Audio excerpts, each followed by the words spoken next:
Hello friends, आप सभी का अपने एचडीएस ट्यूटोरियल पर स्वागत है। तो आज हम लोग इस वीडियो में क्रिया देखेंगे, क्रिया का भेद देखेंगे और कुछ एमसीक्यू क्वेश्चन करेंगे जिससे आप लोगों का जो भी डाउट रहेगा वो क्लियर हो जाए। तो चलिए बिना देर किए हम लोग वीडियो को शुरू करते हैं। देखिए क्रिया, क्रिया भेद, अकर्मक और सकर्मक। क्रिया के दो भेद होते हैं, अकर्मक सकर्मक। यही दो अकर्मक सकर्मक इस वीडियो में हम लोग डील करने वाले हैं। सबसे पहले देखिए क्रिया, क्रिया है क्या? जिस शब्द के द्वारा किसी कार्य को करने अथवा होने का बोध हो उसे क्रिया कहते हैं।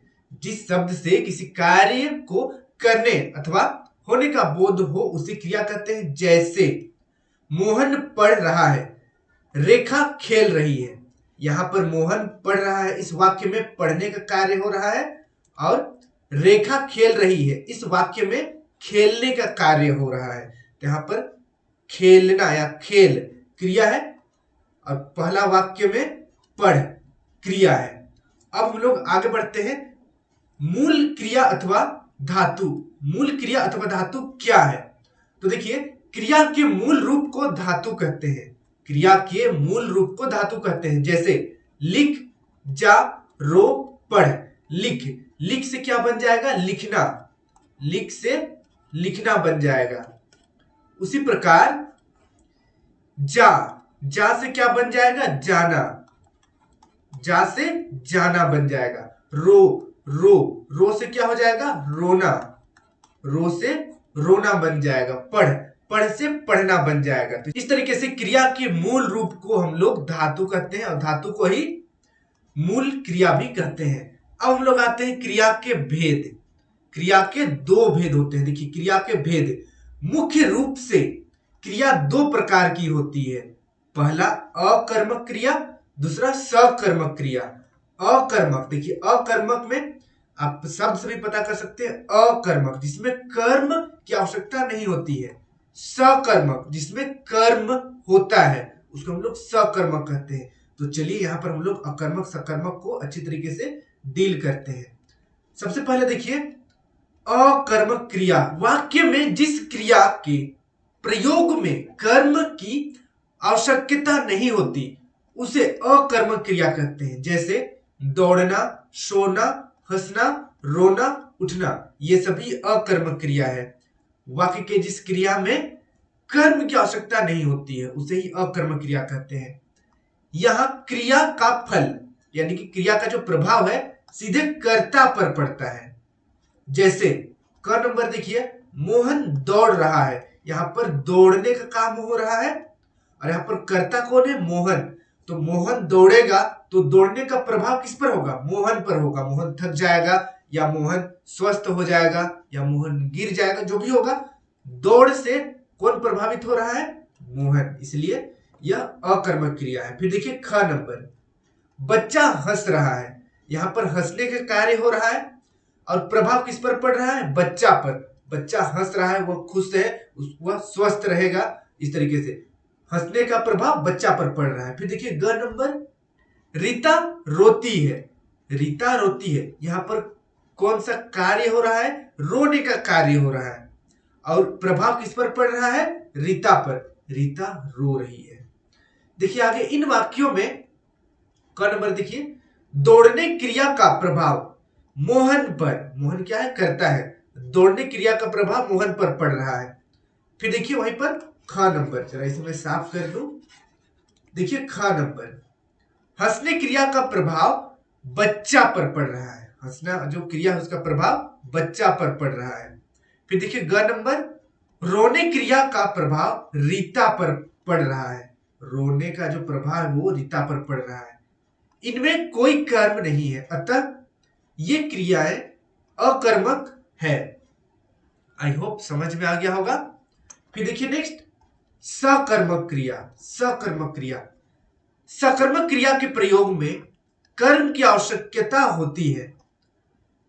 सकर्मक क्रिया कर्म के बिना अपना भाव पूरा नहीं कर पाती। जैसे पढ़ना, लिखना, देखना, खाना, पीना इत्यादि।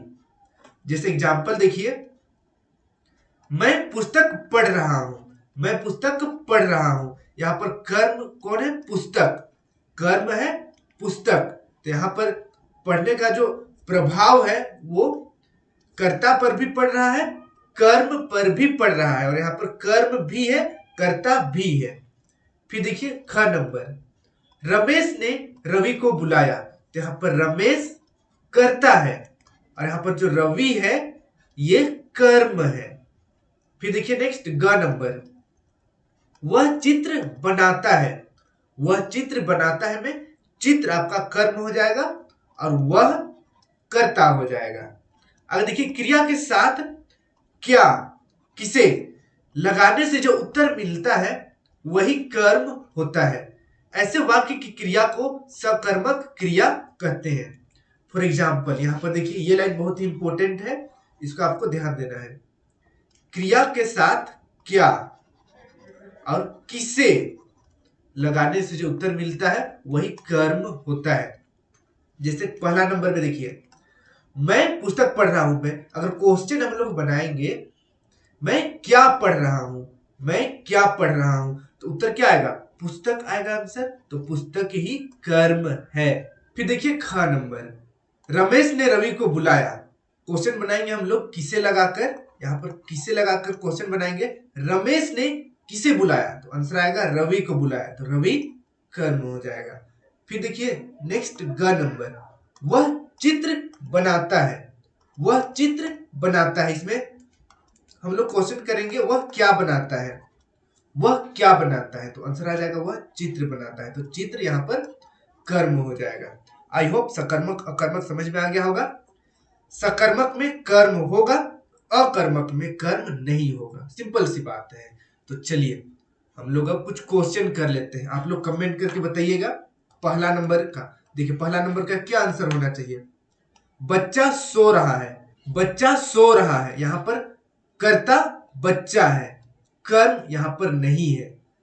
फिर क्रिया सोना है, तो यहाँ पर कर्म है ही नहीं, तो कौन सा हो जाएगा, अकर्मक, ऑप्शन दूसरा सही हो जाएगा, अकर्मक। फिर देखिए सेकेंड क्वेश्चन, अध्यापक कविता पढ़ा रहे हैं, अध्यापक कविता पढ़ा रहे हैं, क्रिया के भेद का नाम बताएं, तो यहाँ पर देखिए अध्यापक कर्ता हो गया, कर्म हो गया कविता, जैसे हम लोग क्वेश्चन करेंगे क्या क्या पढ़ा रहे हैं, तो आंसर आएगा कविता, तो कविता कर्म हो जाएगा, कर्म हो जाएगा कविता, और पढ़ाना हो जाएगा क्रिया, तो यहाँ पर कर्म है, तो कौन सा आंसर सही हो जाएगा, ऑप्शन नंबर पहला, ऑप्शन पहला सही हो जाएगा, सकर्मक, सकर्मक क्रिया है। फिर देखिए तीसरा नंबर, बच्चा दूध पीता है, बच्चा दूध पीता है, इसमें कर्म है या नहीं है, कैसे पता करेंगे, हम लोग क्वेश्चन करेंगे क्या, बच्चा क्या पीता है, तो आंसर आएगा दूध, तो दूध यहाँ पर कर्म हो जाएगा और कर्ता बच्चा है। ओके, देखिए निम्न में से कौन सा क्रिया भेद है, सकर्मक, अकर्मक, द्विकर्मक, प्रेरणार्थक, तो यहाँ पर देखिए सकर्मक होगा, यहाँ पर कर्म है दूध, तो इसलिए सकर्मक हो जाएगा, ऑप्शन नंबर पहला सही हो जाएगा।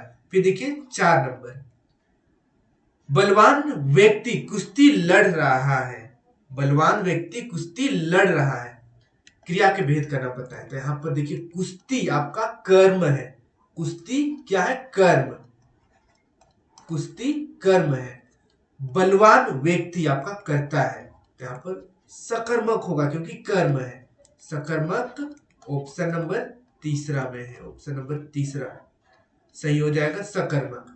फिर देखिए 5 नंबर, पक्षी आकाश में उड़ रहे हैं, पक्षी आकाश में उड़ रहे हैं, क्रिया के भेद करना पड़ता है।